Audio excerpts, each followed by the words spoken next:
What's up everyone, it's your boy Taking the Man here and welcome to another video about the F in Off mod. This video will be about the temperatures. Some of you asked me if it's worth it, to make something like this. Is it better than the original? And I will answer you with benchmarks. So let's take a look at the temperatures. So as you guys can see here on the CPU, it's pretty good. I was really surprised with these temps. I was expecting more, 5 degrees than this, reaching the 50s, but turns out to be better than I expected on the beginning, so that's really cool because right now I have a lot of margin. If I decide to make an overclock or something like that, I have a lot of room to work with. And let's move on to the graphics card. As you guys can see, pretty standard, it's a Foundry Edition card, but definitely the back fan helps a lot, providing enough fresh air, enough air for the graphics to stay above the 80s, so I'm okay with that. If I had, the possibility to add a water block on it, it could be even better, but didn't have that possibility. Maybe in the future, who knows? And answer you if it's worth it, to make something like this, such a big change to the case,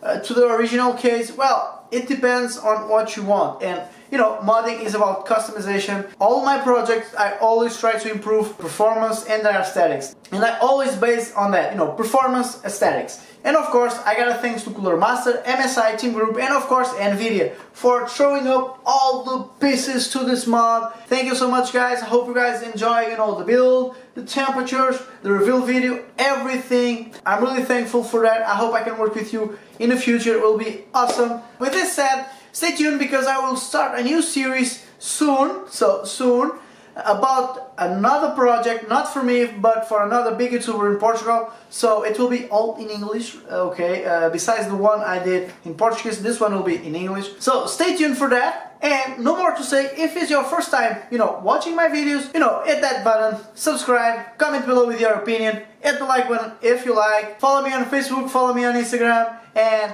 I'm Taking the Man. And as always, see you on the next one.